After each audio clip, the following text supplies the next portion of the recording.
18 in this source book, Modern Jewish History.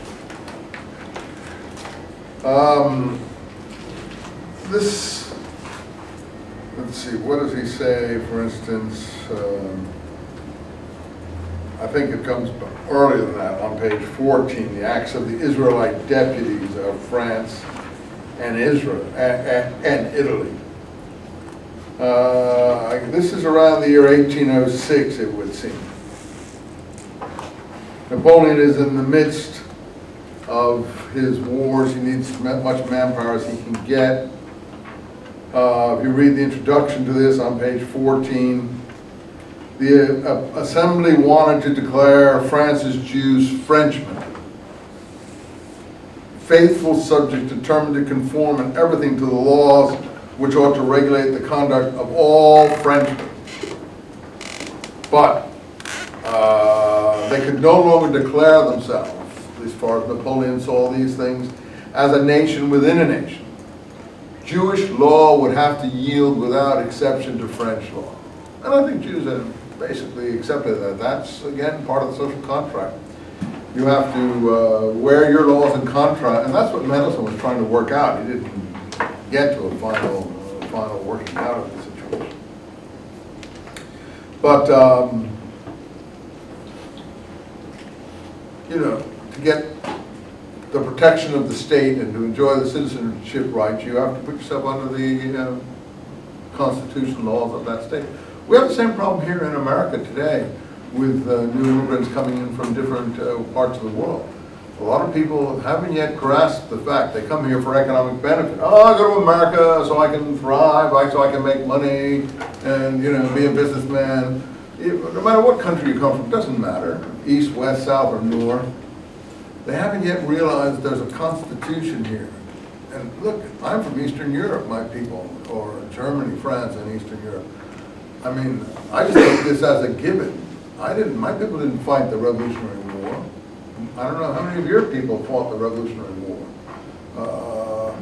Maybe we have a few daughters of the sons of the American Revolution in this class. I don't want to ask. Okay, anyone here a daughter of the American Revolution? Anyway, if there is one of you here, or a son of the American Revolution, that's our organization that calls themselves this, you know, back east. Okay, you did it. You fought it. You produced it.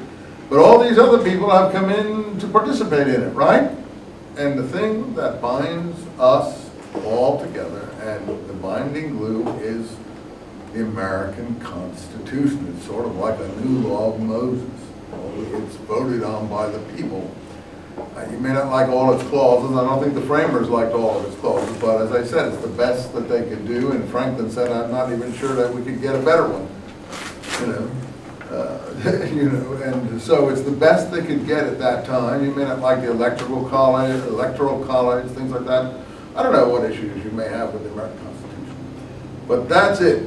Your allegiance to the American Constitution, right up to the President, right up to the Supreme Court, comes ahead of all other allegiances you have in this country.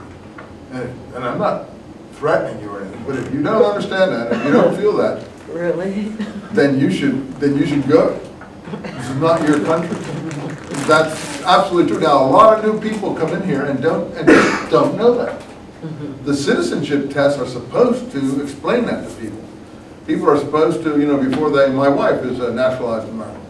You know, she went and they asked her questions. She studied a handbook and stuff like that. But if you haven't, you know, if you haven't grasped that, that's where your loyalty comes first, in terms of even life and death. Because when situations on the line and there's war, you're going to be drafted under the laws of that Constitution. You're going to be expected to fight, and you're going to be expected to put your life on the line. And if you're not willing to put your life on the line, as 25 million people did in World War II, then you're going to go to jail and even get shot. So, you know, that is really, unless you're a conscientious objector to war generally. But if you don't feel you have loyalty to that extent, then you've got a problem. You don't understand this country. So I don't know what you were saying really, but yeah, really, the Constitution comes before, and that's what the French were saying. I think we say it here in the U.S. in other ways, a little more subtly than that. We don't try to make it as hard as that. But everybody here in this room, they can have their religious feelings, sure, okay. You can be a conscientious objector, that's recognized, but you're not, your religious feelings aren't just conscientious objector, but you've got some other loyalty above the Constitution. For instance, let's say to Muhammad, for example. Well, this is not the country for you. Muhammad is great, but he comes second. The U.S. Constitution comes first. And, you know, that's what social contract theory is. You enjoy the protection, the good graces of this country. That's what Hobbes was talking about. That's what Locke was talking about. That's what Mendelssohn was talking about. You surrender a certain amount of your individual freedom in the contract for the to avoid a state of nature like you have in Iraq today. In Iraq today, you have basically a maelstrom, a state of chaotic state of nature where the forces that want to reduce it to a state of incredible killing and violence and chaos and anarchy want to do that because they know that if they win, they can then take over in the end with a medieval Muslim state. Because nobody will stand in their way. So they're just going to kill and kill and kill and kill and kill and kill until you get tired and go home. And they're going to kill and kill and kill and kill and kill and kill until all the liberals get tired and either are all dead or they leave too. And then whoever's left, they're going to say, okay, now we're going to give you peace, but peace on our terms. And the peace, that's fair. And the peace on their terms is going to be the Taliban type peace. That is a total medieval Muslim constitution. This is a very difficult situation. I don't envy anyone caught in the middle. I don't even envy the American troops there or anything like that. But that's what we're talking about. So if we care about constitutional democracy, then the Constitution has to be a modern one. It's very difficult, yeah. So in this country, since it does guarantee religious freedom for people, there isn't really going to be a conflict between... Up to a point you have religious freedom. You don't have religious freedom to deny the laws of the United States of America. Or would they come into conflict? I don't know. They may.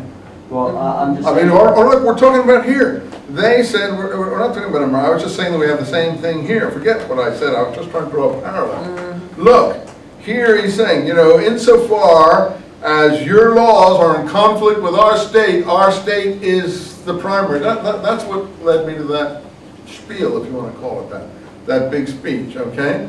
Because I'm trying to say, this is not new for the Jews. This is the same for in our country, for everyone who comes to. So, in the case